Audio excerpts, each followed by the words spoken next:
Hello friends, मैं कंचन आपका बहुत बहुत स्वागत करती हूँ अपने चैनल पे। और आज हम देखेंगे जियोमॉर्फोलॉजी टेस्ट सीरीज का थर्ड पार्ट। इसमें आज हम देखेंगे 51 से 75 तक के एमसीक्यू। जैसा कि आप लोग जब जान चुके हैं कि ये एमसीक्यू जो है आपके लिए UGC net, UP PGT, UP TGT और असिस्टेंट प्रोफेसर एग्ज़ाम के लिए काफ़ी सहायक हो सकता है। इस जियोमॉर्फोलॉजी इस टेस्ट सीरीज में ये इजी से लेके मॉडरेट लेवल तक का एमसीक्यू इसमें लिया गया है। हो सकता है बहुत सारे क्वेश्चन आपको आ भी रहे हों, बहुत ज़्यादा टफ नहीं है। यदि आ रहे हैं तो और अच्छी बात है, आपका रिवीजन हो जाएगा। तो आइए हम स्टार्ट करते हैं आज के इस टेस्ट सीरीज को। और यदि इसका आंसर आपको खुद देना है तो बीच में आप वीडियो रोक कर आप उसका आंसर सोच सकते हैं कि क्या हो सकता है। आज हम स्टार्ट करते हैं क्वेश्चन नंबर 51 से। ये पूछ रहा है यू आकार की घाटियाँ किस प्रक्रिया से बनती हैं। इसमें ऑप्शन ए है जल अपरदन, ऑप्शन बी है पवन अपरदन, ऑप्शन सी है हिमनद अपरदन या ऑप्शन डी है जैविक अपरदन। इसका आंसर होगा ऑप्शन सी, हिम अपरदन द्वारा। जो यू आकार की घाटियाँ हैं वो हिम अपरदन द्वारा निर्मित होती हैं। नेक्स्ट क्वेश्चन देखते हैं 52। क्वेश्चन नंबर 52, अपक्षय किस प्रक्रिया से संबंधित है। ऑप्शन ए है भूमि का कटाव, ऑप्शन बी है चट्टानों का टूटना, ऑप्शन सी है जैविक गतिविधि या ऑप्शन डी है जल संचयन। तो इसका राइट आंसर होगा, जो अपक्षय है इसमें शामिल होता है चट्टानों का टूटना। अपक्षय जो है, अपक्षय में चट्टानें टूटकर एक ही स्थान पे स्थित होती रहती हैं। और अपरदन में थोड़ा सा अंतर ये है कि अपरदन जो होता है उसमें चट्टानें टूटती फूटती तो हैं, साथ ही साथ वो एक स्थान से दूसरे स्थान पे गति भी करती हैं, गतिशील भी होती रहती है। टूट फूट भी होता रहता है साथ साथ, और एक स्थान से दूसरे स्थान पे गतिशील भी होती रहती हैं। तो ये मुख्य अंतर है अपक्षय और अपरदन में। अब देखते हैं नेक्स्ट क्वेश्चन। नेक्स्ट क्वेश्चन है 53 नंबर। ये पूछ रहा है कि भू आकृति विज्ञान का अध्ययन किसके बारे में है। ऑप्शन ए है पृथ्वी की आंतरिक संरचना, ऑप्शन बी है पृथ्वी की सतह की संरचना, या ऑप्शन सी है महासागरों की गहराई, या ऑप्शन डी है वायुमंडल की संरचना। तो भू आकृति विज्ञान का अध्ययन किसके बारे में किया जाता है। इसका होगा राइट आंसर ऑप्शन बी, पृथ्वी की सतह की संरचना। अब देखते हैं नेक्स्ट क्वेश्चन। नेक्स्ट क्वेश्चन है 54। पवन अपरदन की सबसे सामान्य प्रकार कौन सी है। जल अपरदन या हिम अपरदन या वाष्पीकरण या अपघर्षण। तो जो पवन अपरदन की सबसे सामान्य प्रकार है वो है अपघर्षण। पवन अपरदन जो होता है वो अपघर्षण से माध्यम से अपरदन करता है। नेक्स्ट क्वेश्चन देखते हैं क्वेश्चन नंबर 55।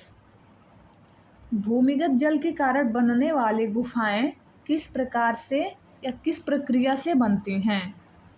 ऑप्शन ए है अपरदन, ऑप्शन बी है घुलन, ऑप्शन सी है ज्वालामुखी या ऑप्शन डी है संपीड़न। तो भूमिगत जल के कारण जो गुफाएं बनती हैं वो बनती हैं घुलन के द्वारा। इसका राइट आंसर होगा ऑप्शन बी। नेक्स्ट क्वेश्चन देखते हैं क्वेश्चन नंबर 56। ये पूछ रहा है कौन सी प्रक्रिया प्लेट टेक्टोनिक्स के सिद्धांत से संबंधित है। ऑप्शन ए है अपरदन, ऑप्शन बी है हिमनदीकरण, ऑप्शन सी है महाद्वीपीय विस्थापन या ऑप्शन डी है वर्षण। तो जो प्लेट टेक्टोनिक्स सिद्धांत है ये संबंधित है महाद्वीपीय विस्थापन, अर्थात ऑप्शन सी राइट आंसर होगा इसका, महाद्वीपीय विस्थापन। नेक्स्ट क्वेश्चन देखते हैं क्वेश्चन नंबर 57। 57 पूछ रहा है कि सौर निहारिका में सामान्यतः कौन सी गैसें पाई जाती हैं। ऑप्शन ए है हाइड्रोजन और धूल के कण, ऑप्शन बी है हाइड्रोजन और आर्गन, ऑप्शन सी है हीलियम और आर्गन या ऑप्शन डी है हाइड्रोजन और हीलियम। तो जो सौर निहारिका है इसमें गैसें कौन सी पाई जाती हैं, इसका राइट आंसर होगा ऑप्शन डी, हाइड्रोजन और हीलियम। नेक्स्ट क्वेश्चन है क्वेश्चन नंबर 58। ये पूछ रहा है कि बिग बैंग सिद्धांत को और किस सिद्धांत के नाम से जाना जाता है। ऑप्शन ए है निहारिका परिकल्पना, ऑप्शन बी है ब्रह्मांड परिकल्पना का विस्तार, या ऑप्शन सी आधुनिक सिद्धांत, या ऑप्शन डी छोटी गेंद। तो बिग बैंग सिद्धांत को हम और किस नाम से जानते हैं, इसे हम जानते हैं ऑप्शन बी इसका राइट आंसर होगा, ब्रह्मांड परिकल्पना का विस्तार। ये सिद्धांत ये बताता है कि वर्तमान समय अर्थात आज भी हमारा जो ब्रह्मांड है वो विस्तार कर रहा है, वो फैल रहा है। ये जो बिग बैंग सिद्धांत ये बताता है कि जो हमारे आज के जो भौतिक तत्व, ये जो ऊर्जा है जो हमारे ब्रह्मांड में स्थित है, ये आज से लगभग 15 अरब वर्ष पहले समस्त ये जो भौतिक तत्व थे वे एक बिंदु में सिमटी हुई थी, और इससे पहले क्या था यह कोई नहीं जानता था। फिर ये जो बिंदु था, इस बिंदु ने फैलना शुरू किया। ये मतलब धीरे धीरे इसका विस्तार हुआ, विस्तार होता गया, बहुत इतना विस्तार हुआ कि अभी तक इसका पता नहीं है कि हमारा ब्रह्मांड कितने भाग में या इस विस्तार कितने भाग में फैला हुआ है। ये कोई बम विस्फोट की तरह बिल्कुल नहीं हो गया अचानक, बल्कि इसमें जो प्रारंभिक जो ब्रह्मांड के कण थे वे समूचे अंतरिक्ष में फैल गए और एक दूसरे से दूर भागने लगे। और आज भी ये सिद्धांत ये कहता है कि आज भी जो हमारे सभी ग्रह हैं, नक्षत्र हैं, या ये एक दूसरे से दूर भाग रहे हैं, या इनका फैलाव हो रहा है, या हमारे पूरे ब्रह्मांड का विस्तार आज भी हो रहा है, आज भी ये सिद्धांत के अनुसार ये फैल रहा है। बिग बैंग सिद्धांत के जनक माने जाते हैं जॉर्जेस लेमेंथेयर। ये एक बेल्जियम के ब्रह्मांड वैज्ञानिक हैं जो कि इस थ्योरी के जनक माने जाते हैं। ये एक कैथोलिक पादरी थे। देखते हैं नेक्स्ट क्वेश्चन, क्वेश्चन नंबर 59। पृथ्वी वर्तमान से कितने वर्ष पूर्व प्रकट हुई थी। ऑप्शन ए है 4.6 मिलियन, ऑप्शन बी है 13.7 मिलियन, ऑप्शन सी है 13.7 बिलियन, या ऑप्शन डी है 4.6 बिलियन। तो जो हमारी पृथ्वी है वर्तमान में कितने वर्ष पूर्व प्रकट हुई थी, तो ये माना जाता है इसका राइट आंसर होगा option D 4.6 billion. Next question देखते हैं, क्वेश्चन नंबर 60। सूर्य से पृथ्वी की दूरी मापी जाती है। ऑप्शन ए है किलोमीटर, ऑप्शन बी है सेंटीमीटर, ऑप्शन सी है प्रकाश वर्ष, या ऑप्शन डी है मिलीमीटर। तो सूर्य से पृथ्वी की दूरी मापी जाती है, इसका राइट आंसर होगा ऑप्शन सी प्रकाश वर्ष।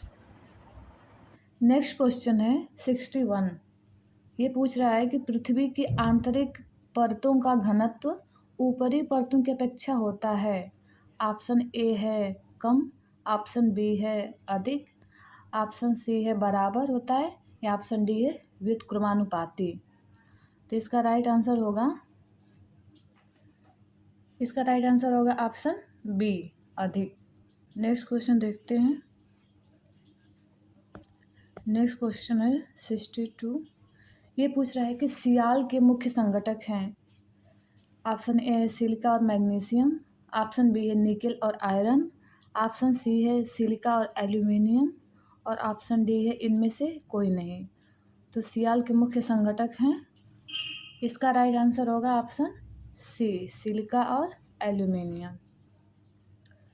जो सियाल होती है वे पृथ्वी की सबसे बाहरी अर्थात सबसे ऊपरी परत होती है। इसका निर्माण सिलिका और एल्यूमिनियम से होता है। और सियाल के नीचे पाई जाती है सीमा का जो संगठक होता है वो बना होता है सिलिका और मैग्नीशियम से। और सबसे जो आंतरिक भाग है उसका, जिसे हम नीफे के नाम से जानते हैं, और नीफे का संगठक होता है निकेल और फेरियम। और सबसे अधिक घनत्व किसका होता है, वही नीफे का, जो बना होता है निकेल और फेरियम से, जो कि बहुत ये सब अधिक घनत्व वाले धातुएं हैं। पृथ्वी की ये जो तीनों परतें हैं, सियाल, सीमा और नीफे, इन तीनों का विभाजन स्वेस नामक भूगोलवेत्ता ने किया है। किसने? स्वेस नामक भूगोलवेत्ता ने इन तीनों परतों का विभाजन किया है। नेक्स्ट क्वेश्चन देखते हैं, क्वेश्चन नंबर 63। ये पूछ रहा है पृथ्वी की उत्पत्ति संबंधी पृथ्वी की उत्पत्ति संबंधी स्रोत के अंतर्गत ग्रहाणु परिकल्पना के अनुसार पृथ्वी के कोर को माना गया है। पृथ्वी के केंद्र को क्या माना गया है? ऑप्शन ए है तरल, ऑप्शन बी है ठोस, या ऑप्शन सी है गैसीय, या ऑप्शन डी है इनमें से कोई नहीं। तो जो पृथ्वी के कोर को माना गया है उसका राइट आंसर होगा ऑप्शन बी। ऑप्शन बी होगा इसका राइट आंसर। जो पृथ्वी का कोर है वो ठोस है, ठोस अवस्था में है। नेक्स्ट क्वेश्चन देखते हैं, क्वेश्चन नंबर 64। ये पूछ रहा है कि किस भूकंपीय तरंग की गति सबसे कम तथा तीव्रता सबसे अधिक होती है। इसमें 4 ऑप्शन दिया हुआ है। ऑप्शन ए है एल तरंग, ऑप्शन बी है पी तरंग, ऑप्शन सी है एस तरंग, या ऑप्शन डी है पीजी तरंग। तो यहाँ पे जो तीव्रता सर्वाधिक होती है, इसका मतलब ये है कि सर्वाधिक प्रभाव किसका देखने को मिलता है? हमारे पृथ्वी के धरातल के ऊपर। अर्थात भूकंपीय तरंग की गति सबसे कम है, गति तो सबसे कम है, लेकिन वो हमारे धरातल को सबसे अधिक प्रभावित कर रहा है। अर्थात विनाश सबसे अधिक धरातल पर कौन ला रहा है? तो इसका राइट आंसर होगा ऑप्शन ए, एल तरंग। एल तरंग जो लव वेव होती है, इस लव वेव के नाम से भी जाना जाता है। तो ये सर्वाधिक विनाश या सर्वाधिक पृथ्वी के धरातल को प्रभावित करती है, तो ये एल तरंग करती है। ये भूकंप की गति को 4 भागों में बांटा जाता है। P wave, S wave, L wave और एक रिले वेव होता है। तो इसमें सबसे तीव्र गति तो पी वेव की होती है, गति सर्वाधिक होती है, सबसे तेज़ गति होती है तो पी वेव की होती है। और सबसे पहले जो भूकंपीय स्टेशन होते हैं वहाँ पे जो रिकॉर्ड की जाती है जिस वेव को सर्वप्रथम, वो होती है पी वेव। इसे प्राइमरी वेव कहते हैं और इसकी गति सर्वाधिक होती है और ये ठोस, द्रव, गैस सभी अवस्थाओं में ये चलती हैं। पी वेव की जो गति होती है ये लगभग 1.7 गुना अधिक होती है एस वेव से। और पी वेव है जो ये ध्वनि तरंग के समान ही गति करती है। और एस वेव की बात करें तो इसे हम सेकेंडरी वेव या माध्यमिक या गौड़ तरंग के नाम से जानते हैं। और ये प्रकाश के भांति ये गति करती है, या प्रकाश जिस तरंग से गति करता है उस तरह से जो हमारे एस वेव होती है ये गति करती है। इसमें हम पी वेव और एस वेव इन दोनों को आंतरिक वेव के रूप में जाना जाता है। ये पृथ्वी के अंदर बहुत तीव्र गति, मतलब बहुत तेज गति पृथ्वी के अंदर होती हैं। और यदि भूकंप की तीव्रता बहुत अधिक है, बहुत अधिक मात्रा में ऊर्जा उत्पन्न हुआ है, तो फिर ये धरातल तक पहुंच जाती हैं। तो इसे आंतरिक तरंग कहते हैं। और जो एल वेव और रिले वेव होता है इसे हम सतही तरंग के नाम से जानते हैं। ये जब ऊर्जा की मात्रा बहुत अधिक हो जाती है, भूकंप बहुत अधिक परिमाण वाला होता है, तो एल वेव और रिले वेव हमें देखने को मिलता है। तो इसलिए जो सबसे अधिक सर्वाधिक विनाश होता है, सर्वाधिक प्रभाव हमें देखने को मिलता है, तो वो मिलता है एल वेव का और रिले वेव का। नेक्स्ट क्वेश्चन देखते हैं, क्वेश्चन नंबर 65। ये पूछ रहा है मोह असंबद्धता अलग करती है। ऑप्शन ए है क्रस्ट और मेंटल को, ऑप्शन बी है मेंटल तथा कोर को, ऑप्शन सी है क्रस्ट तथा कोर को, और ऑप्शन डी है इनमें से कोई नहीं। तो मोह असंबद्धता हमें देखने को मिलती है, इसका राइट आंसर होगा ऑप्शन ए, क्रस्ट और मेंटल के बीच हमें मोह असंबद्धता देखने को मिलती है। इसी तरह से कई असंबद्धताएं हैं जो क्रस्ट को मेंटल से, मेंटल को कोर से, और आंतरिक मेंटल जो आंतरिक और बाहरी मेंटल हो गया, या फिर आंतरिक या बाहरी कोर हो गया, इसको अलग करती थी। इसे हम देख लेते हैं। तो हम देखते हैं इस ग्राफ के माध्यम से कि असंबद्धताओं को समझते हैं जो इन परतों के बीच पाई जाती हैं। तो ये मोह असंबद्धता हमने देख लिया कि ये क्रस्ट और मेंटल के बीच मोह असंबद्धता यहाँ पे मिलती है। जैसे ये ऊपर वाला भाग क्रस्ट हो गया, ये क्रस्ट वाला, और ये यहाँ से यहाँ तक का जो मेंटल है, तो इस दोनों के बीच जो असंबद्धता या डिसकंटिन्यूटी पाई जाती है वो होती है मोह असंबद्धता क्रस्ट और मेंटल के बीच पाई जाती है, हमें देखने को मिलता है। फिर हम देखें, ये हो गया मेंटल और कोर। मेंटल और कोर के बीच जो असंबद्धता पाई जाती है वो है, तो मेंटल और कोर को ये यहाँ पे गुटेनबर्ग असंबद्धता अलग करती है। और यदि हम अपर मेंटल और लोअर मेंटल की बात करें तो इन दोनों को अलग करती है, उसका नाम है रेपिटी।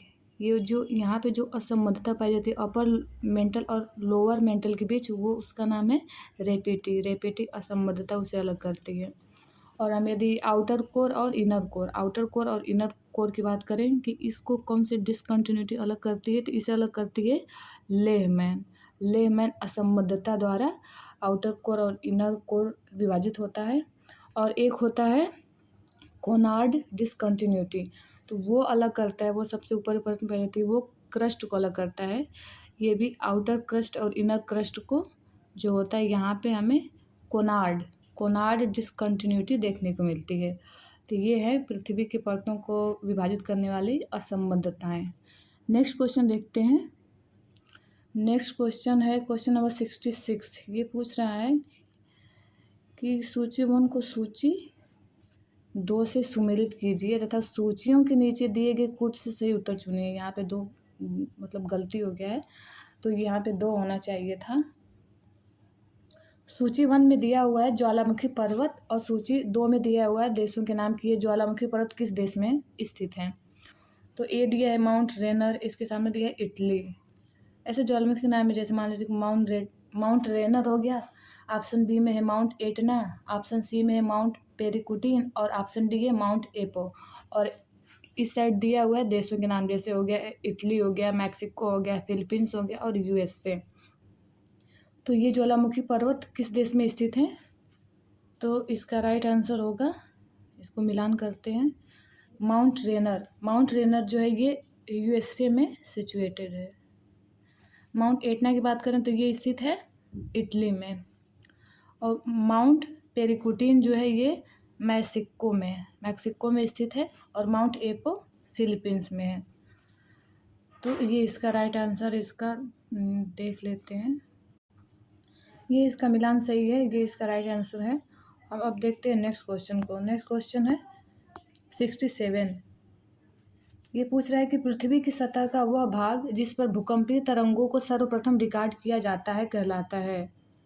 जहाँ पे सर्वप्रथम भूकंपीय तरंग रिकॉर्ड किया जाता है तो वो क्या कहलाता है। ऑप्शन ए है इसमें भूकंप मूल कहते हैं उसे, या ऑप्शन बी सिस्मोसाइट, या ऑप्शन सी अधिकेंद्र, या ऑप्शन डी उपरोक्त में से कोई नहीं।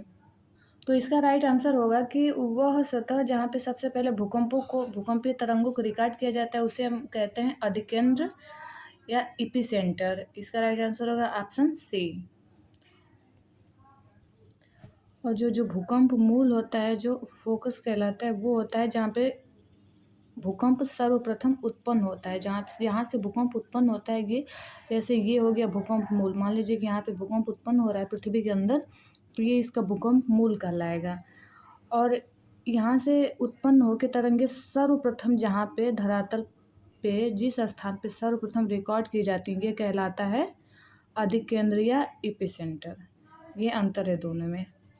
अब देखते हैं नेक्स्ट क्वेश्चन। नेक्स्ट क्वेश्चन है 68।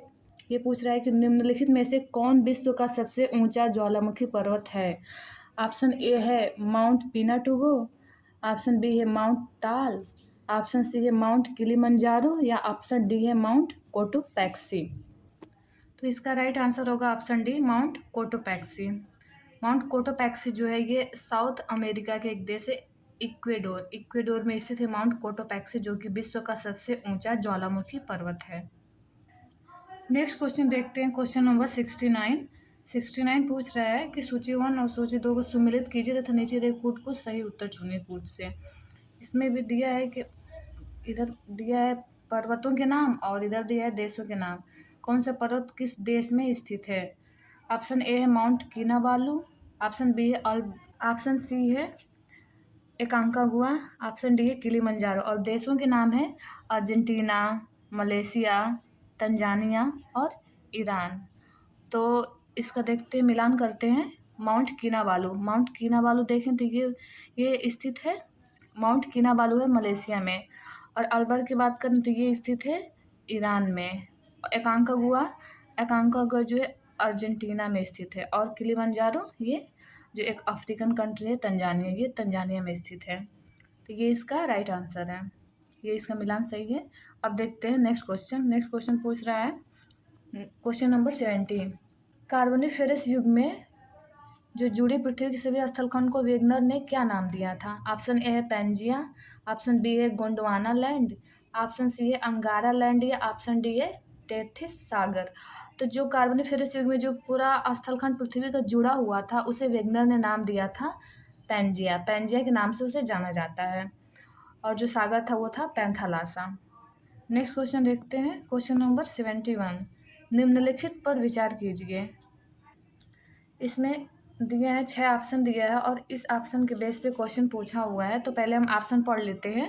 ऑप्शन ए दिया है, ये पूछ दिया है कि विद्युत चुंबकीय विकिरण, बी है गुरुत्वीय बल, सी है पृथ्वी का घूर्णन, डी है प्लेट संचलन, ई है भूतापीय ऊर्जा और एफ है पृथ्वी का परिक्रमण। तो ये पूछ रहा है इन सब के बेस पे कि पृथ्वी के पृष्ठ पर गतिक परिवर्तन लाने के लिए जिम्मेदार हैं इन 6 ऑप्शन में से पृथ्वी के भूपृष्ठ पर गतिक परिवर्तन लाने के लिए कौन कौन जिम्मेदार है। तो इसमें देखें तो विद्युत चुंबकीय विकिरण, इसके द्वारा भी पृथ्वी के भूपृष्ठ पर परिवर्तन आता है। गुरुत्वीय बल, पृथ्वी का घूर्णन तो और महत्वपूर्ण है।